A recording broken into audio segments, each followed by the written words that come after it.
Oui, bonjour les gens. Voilà, moi je m'appelle Michael.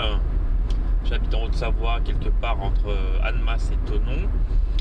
Euh, voilà, j'ai un message à faire passer un peu à tout le monde, enfin tous ceux qui me regardent là. C'est qu'on est dans un délire. C'est-à-dire que on va parler de ces élections là qui sont complètement anti-démocratiques, mais à un point que personne ne se rend compte. C'est que là, on est tous là sur nos réseaux sociaux à vouloir contrer ou un parti ou un autre parti. En l'occurrence, on veut contrer ou Marine Le Pen ou Emmanuel Macron. Et on est en train de se cogiter la tête pour savoir qu'est-ce qui est le moins pire entre le moins pire du pire. Enfin, et je me dis, putain, mais on a eu des élections dimanche dernier. Il y a environ 7 millions de personnes qui ont voté pour le Front National. Un peu plus du million pour Monsieur Macron, voilà. Ce qui reste, quand on additionne 7 millions plus 8 millions, on tourne au cours de combien? Les 15 millions. Ça veut dire qu'en France, on est combien? 65 millions, enfin à peu près. Ça veut dire qu'il reste environ 50 millions. 50 millions, bon je compte pas tous ceux qui n'ont pas pu voter, parce qu'il y a les arnaques, je veux dire, enfin les arnaques, il y a des gens qui ont été radiés, on sait pas trop pourquoi, il y a des gens qui sont inscrits sur les listes électorales par internet, putain, validés, mais rien finalement. Donc il y a peut-être de l'abstention certes, mais il y a aussi plein de gens qui voulaient voter qui n'ont pas pu voter. Donc maintenant il reste quand même 50 millions de personnes, mais voire plus, parce que on va dire ceux qui étaient pour Macron qui vont être contre Marine Le Pen, on les ajoute à ces 50 millions, ça veut dire qu'il y a 58 millions qui seraient contre Marine Le Pen à 7 millions, et 57 millions qui seraient contre Macron à 8 millions. Mais c'est énorme. Le truc, c'est énorme. C'est pas une majorité. On ne peut pas, un gouvernement ne peut pas obliger les gens à faire plouf plouf. Les gens, une majorité de 50 millions de personnes. Moi, je compte tout le monde, parce que pour moi, tout le monde est en France. Il n'y a pas que les Français qui doivent voter. Les étrangers qui sont là depuis des années. Je veux dire, il y a aussi les gamins qui peuvent pas voter, mais c'est leur France. Enfin, on peut pas. C'est pas possible. Mais réveillons-nous, les gens.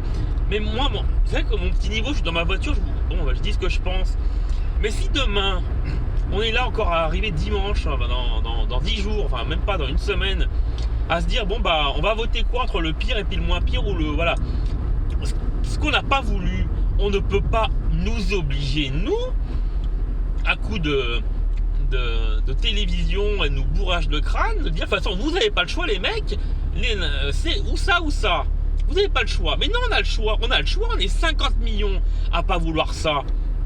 Qu'est-ce qu'on fait? Les pétitions, c'est pas ça qui manque. Je veux dire, j'ai vu depuis lundi, suite déjà à tous ces manquements graves du fait que beaucoup de gens n'ont pas pu voter alors qu'ils le voulaient. Il y a des pétitions qui tournent. Perso, moi je les partage sur ma page Facebook. Ça intéresse 2-3 personnes. Voilà. J'ai 200 contacts, personne. Bon, les réseaux sociaux, les pages. Pour moi, à la base, je vais pas vous mentir, j'étais pour Jean-Luc Mélenchon.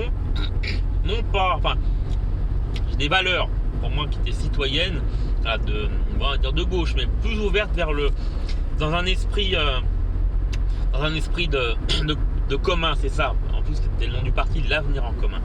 Pour moi, c'était ça. Et je voyais un futur. Je veux dire que c'était écologique. Il y avait de belles choses programmées. Un avenir. C'était vraiment quelque chose de concret. Je veux dire, on parle de démocratie. On parlait d'une vraie démocratie, là on parlait de donner le pouvoir au peuple. Je veux dire, Jean-Luc, moi je le vois en toute sincérité, ce qu'il disait, il allait le faire, mais vraiment. C'est-à-dire qu'il allait donner ce pouvoir à nous, à tous, pour qu'ensuite il y ait des référendums sur un peu tout, qu'on décide des lois, qu'on puisse en proposer, qu'on puisse en débattre. Voilà, que ça soit une vraie démocratie. Ce que les gens disent, on dit qu'on est dans une démocratie, mais finalement on n'est pas dans une démocratie. J'en reviens, on va obliger 50 millions de personnes à choisir entre deux choses qu'ils ne veulent pas et qu'ils n'ont pas voulu et qu'ils ne voudront jamais. Qu'ils ne veulent pas, c'est tout. Qu'est-ce qu'on peut faire tout de suite? C'est vrai, moi je râle dans ma voiture, je vous explique des trucs, on est tous là finalement à râler sur nos réseaux sociaux. On va faire quoi? On râle. Bah oui, mes amis le disent, Mika, tu râles. Ben oui, mais je râle, on râle tous sur nos réseaux sociaux. Je vois, apparemment il y aura des marches un peu partout en France, mais qu'est-ce qu'ils vont faire le gouvernement? Ils vont nous envoyer les CRS une fois de plus? C'est-à-dire que même si demain on va manifester 1 semaine, 2 semaines, 3 semaines, ils vont attendre quoi? Ils vont dire, bah les cocos, ils vont allez, de toute façon ça a été décidé comme ça, vous allez patienter un petit peu, puis après bah, vous aurez plus de sous, vous allez rentrer à la maison, ça y est, on repart en 40, enfin, on recommence, voilà, et puis on repart pour 5 ans, voilà, avec guignol ou guignol, enfin, il y a un truc qui n'est pas concret dans... Je crois qu'il y a c'est un peu schizophrénie, enfin, il y a un truc qui n'est pas bien net, voilà, bon, moi je tenais à vous le dire. Donc voilà, je suis peut-être un petit citoyen qui pète un peu un câble dans sa voiture, mais je pense qu'on est beaucoup à péter un câble, beaucoup à se dire qu'il y a une incohérence dans cette démocratie de merde, pour moi c'est de la merde, voilà. Et puis il y a eu un bourrage de crâne, mais hallucinant, pour ce monsieur Macron, je veux dire, qui est sorti un peu de nulle part il y a 2-3 ans, hein, voilà, qui vous a quand même bien enculé, et alors profond, hein, avec Manuel Valls, il y a même pas un an le gars, putain, loi travail, allez, dégagez, enfin, non c'est, où tu bosses, putain, t'as intérêt à bosser plus, puis en plus, tu sais, mais bientôt le SMIC, parce qu'il va bientôt nous le dire, hein. Ah, moi je bosse, j'ai un salaire pas trop mal, c'est vrai que je bosse en Suisse, voilà, j'ai cette chance, mais je m'occupe quand même de mon pays, voilà. Le fait que je bosse à l'étranger, ça rentre pas tellement en compte, c'est vraiment un truc citoyen.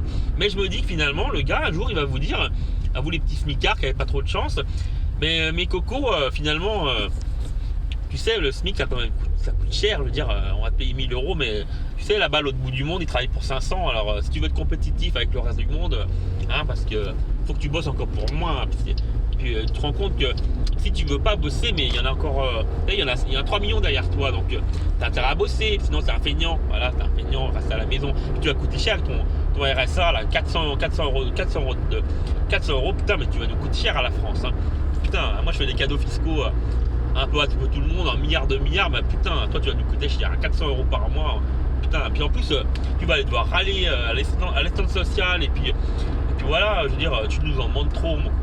Non mais c'est ça que il y a une incohérence, c'est un truc qui va pas. Puis Marine, bon bah, elle joue, enfin, je sais pas, moi je suis ouvert d'esprit surtout, hein. J'arrive pas à comprendre à quel point on peut devenir haineux, enfin, voilà, à trouver des raisons d'haïr des gens soi-disant qui sont pas français, hein, ils sont pas français de souche depuis peut-être 15 ou 20 générations, je veux dire, voilà, les pauvres, voilà, ils sont pas des français, puis ils sont arabes, bah oui, bah alors les pires, pour Marine, pour Jean-Marie, putain, tu t'appelles Mohamed, bah t'es pas français, bah oui, t'es un peu gris, voilà, bah c'est, il y a de l'incohérence, enfin, j'arrive pas à comprendre le monde, voilà, il y a peut-être des gens qui vont se faire exploser, voilà, qui vont flinguer des gens, mais est-ce que, à cause de quelques personnes, on peut finalement voter à contre-cœur ou voter pour un truc qui a pas de programme, on va dire, voilà, on va flinguer on va virer tous les étrangers, voilà, bon, ouais. Il y aura du boulot demain, ouais, j'en sais rien. Il y aura plus d'argent, j'en sais rien. Ah, on aura viré les étrangers, ah bah oui, voilà. Bon, bah c'est comme ça, hein. Donc voilà, il y a un truc qui est pas bien net. Bah à nous tout de suite, enfin moi voilà, je suis dans ma voiture, je vous dis ça, mais qu'est-ce que je fais avec vous demain? Qu'est-ce qu'on fait concrètement, pas juste sur des réseaux sociaux, qu'est-ce qu'on peut faire, mais tout de suite, pas là, on a une semaine pour tout flinguer, enfin pour rendre cette élection illégitime, parce qu'on est 50 millions à pas vouloir ce qui se passe, qu'on nous propose, enfin ce qu'on nous oblige à choisir. Il y a un truc qui est pas bien. Voilà, bah j'ai fini mon petit speech. J'espère qu'il y a beaucoup de gens qui sont dans à mon avis, enfin, voilà. Bah, bon courage à tous, enfin, faut vraiment qu'on prenne les devants, là, c'est pas... Il y a un truc, je crois que même moi, si je bosse de l'autre côté, voilà, j'ai cette chance, bah, je crois que je suis prêt à perdre quelques jours de travail pour revenir manifester dans mon pays, parce que, voilà, c'est pas normal. Ce qui se passe là, c'est machiavélique, voilà, c'est machiavélique, c'est un truc machiavélique. Là, c'est machiavélique. Bon après-midi, bon week-end quand même, et puis merci de m'avoir écouté.